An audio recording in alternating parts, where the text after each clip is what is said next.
hindi natin tigilan yung pananawagan natin na injustice na ginawa sa kanya, dahil dapat makita ng buong mundo kung ano yung collusion na ginagawa ng ICC at ng administrasyon ni Pangulong Duterte. Nagpapagamit ang ICC sa administrasyon ni Marcos, at si Marcos naman ginagamit niya ang ICC para malayo, makulong o mawala si dating Pangulong Rodrigo Duterte sa ating bansa. Kasi kung maalala ninyo, bago siya dinala dito sa dahig ay si dating Pangulong Duterte ang foremost staunch critic ng administrasyon ni Marcos. Nasabi ng ni spokesperson na Attorney Claire Castro na sa inyo daw nanggagaling yung fake news tungkol doon sa kay Paulo Tantuco. Ano pong niyo doon, comment niyo doon sa mga lumabas na balita po sa US? Hindi po sa akin galing yung autopsy report, no? Galing po yun sa Los Angeles County na autopsy report, at nakalagay talaga doon na drug overdose o cocaine, effects of cocaine ang kanyang rason sa pagkamatay. At bago yan, meron ding lumabas na ano ba tawag nito?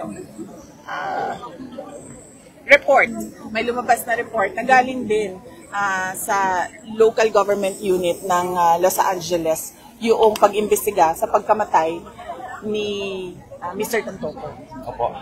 Yung nga pong lumalabas ngayon, parang ang nangyayari, parang sa inyo daw po yata lumabas yung gano'n na parang pinalalabas siya na fake news, ano?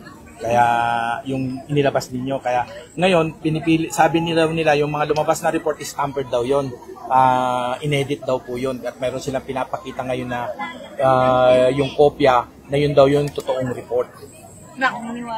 Sandali sir kasi kailangan mo ako bigyan ng context. Totoong report ng autopsy, ng autopsy sir. Mabibili po, pwede pong mag-request ang lahat ng tao sa Los Angeles County ng copy ng autopsy report, at pwede pong ma-check ng lahat kung totoo o hindi yung sinasabi ko base sa official copy. Huwag na natin basihan yung kopya na hawak ko. Kumuha na lang tayo ng bagong kopya doon sa Los Angeles. Okay. Message po ninyo sa mga kababayan natin nandito at saka sa iba't ibang panig ng mundo na nanonood dito sa live streaming.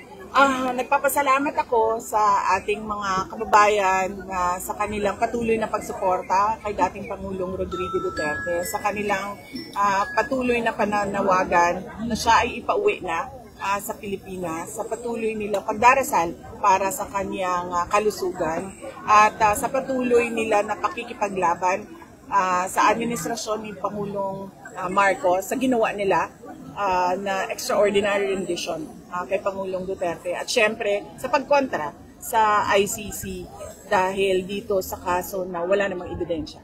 Maraming pong salamat. Ma'am, pwede pa bol? Okay. Sige, si Anton sa Isimenay. Thank you ma'am, magandang tanghali po. Sorry sa Ma'am, sinasagawa ngayon ang Free Rally Duterte dito sa Dahig, then Metro Manila and Davao City. Bakit hindi dapat tumigil ang Pilipino sa panawagan na dapat palayain si dating Pangulong Rodrigo Roa Duterte? Oo. Una-una nagpapasalamat ako sa ating mga kababayan na nandito ngayon sa Dahig. Marami ang nagbiyahe at marami ang wala pang tulog. At lahat ay gumastos ng sarili nilang pera para ipakita ang suporta nila kay dating Pangulong Rodrigo Duterte. Bakit hindi natin tigilan yung pananawagan natin na injustice na ginawa sa kanya, dahil dapat makita ng buong mundo kung ano yung collusion na ginagawa ng ICC at ng administrasyon ni Pangulong Duterte. Nagpapagamit ang ICC sa administrasyon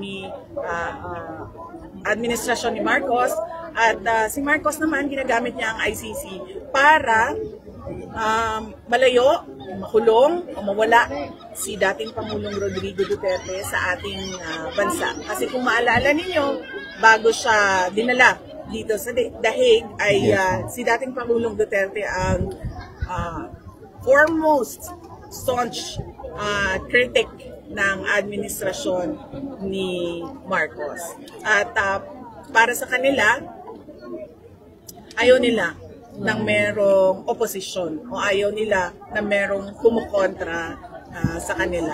At hindi nila naiintindihan na ang essence ng demokrasya ay ang pag-alaw o pagtugot sa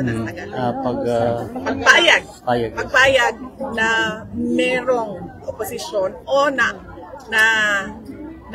nasasabi ng ating mga kababayan kung ano yung mga mali sa tingin nila na ginagawa ng administrasyon.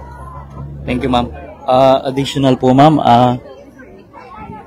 meron pong iba't ibang issue ngayon ang tila kinokonekta sa mga Duterte, gaya ng missing sa Bungiro case, and then sa tingin po ninyo, ma'am, hakbang ito para matabunan ang tunay na mga issue na kinakaharap ng bansa?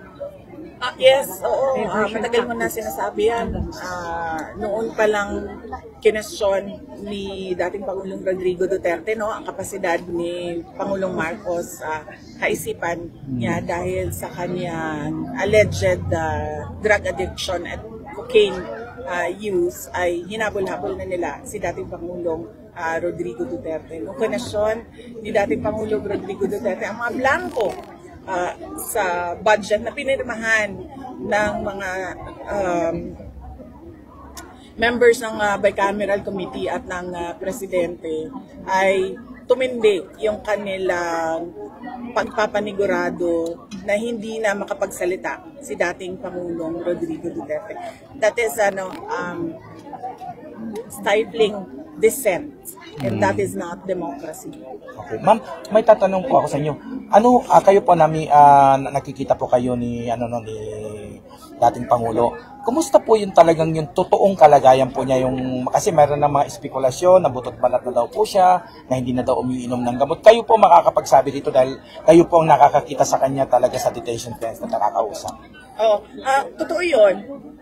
Sinabi ko na dati, no, hindi niyo pa siya nakita ng ganito siya kapayat. So payat talaga siya. Pero hindi naman siya yung payat na malnourished dahil merong medical officer na nakatingin sa kanya at sa kanyang kalusugan at kalagayan. So hindi siya nanghihina kasi kumakain naman siya. Pero payat siya. Hindi dahil sa sakit.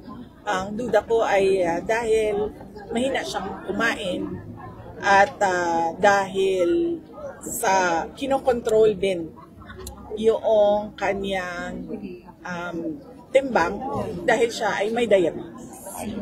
Ma'am, okay lang? Additional pa? Yes, sir. Ma'am, sinisisi po ngayon sa Dolomite Beach ng Duterte admin ang baha doon sa Maynila. Sangayon po ba kayo dito, ma'am, na dapat masagutin ng gobyerno kung nasaan ang 5,500 plus flood control project dahil ngayon ay lubog din sa baha ang iba pang lugar sa Pilipinas? Oo.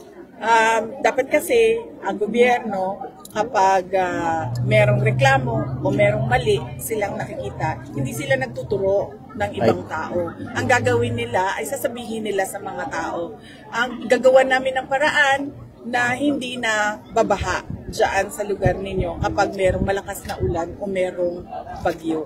Ganon ang tamang governance at ganon ang tamang pagpapatakbo ng gobyerno. Hindi yung kapag merong nakitang mali ay magtuturo ng ibang rason o magtuturo ng ibang tao.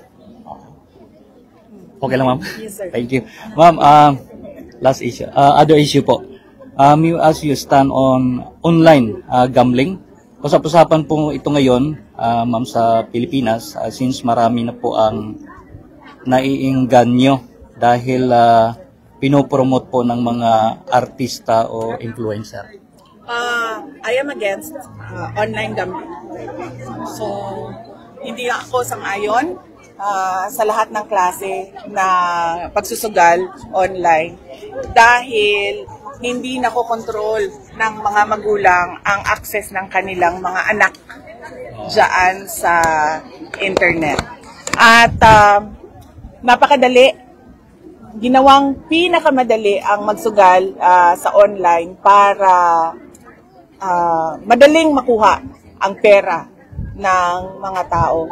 At pag ikaw ay nalulong na dyan sa online gambling, ay nagkakaproblema na ang pamilya dahil nalulubog na sa utang yung mga kababayan natin.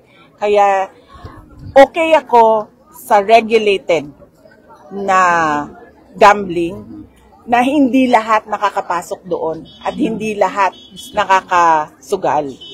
Pero kapag nilagay mo siya online na hindi na natin nakukontrol kung sino yung makapagbukas ng account para magsugal, ay hindi ako sang-ayon doon dahil nakakasira ng pamilya yon at nakakasira ng kinabukasan ng kabataan. Tama. Okay. Last ma'am, okay lang? Yes, ma'am. Yes, ma'am. Ngayon ma'am, kasi yung mga Duterte supporters at ang mga Pilipino ay medyo hopeless po sila ngayon sa administrasyon. Ako din. At ngayon ay umaasa po sila sa 2028 na ikaw po yung magiging presidente. Ngayon, meron po ba kayong mensahe para magkaroon sila ng pag-asa sapagkat sila po ang sama na kami ma'am. Halos ngayon ang mga Pilipino ay umaasa po sa inyo sa 2028. Ngayon, ano po yung mensahe sa ambayan lalo sa mga Pilipino? Sangayon ako sa iyo, sir, nararamdaman ko talaga ay hopelessness and frustration. Dahil nagsayang tayo ng 3 taon. At nagmamadali tayo. Dahil ang Pilipinas ay nasa last 2? Na tayo? Second to the last na tayo doon sa region natin. At ayaw natin ng ganun. Dahil ang mga anak natin, ang mga future Filipinos, ayaw natin nabigyan sila ng bansa na wala silang magandang kinabukasan. Kaya nga po, nakikita ninyo, ang dami-dami nating mga kababayan na umaalis sa Pilipinas dahil wala silang makitang oportunidad at walang magandang kinabukasan para sa pamilya nila doon. Ang gusto natin, ang vision natin ay isang bansa na hindi ka aalis dahil sa pangangailangan. Aalis ka dahil sa kagustuhan. Yun ang pangarap natin para sa ating bansa.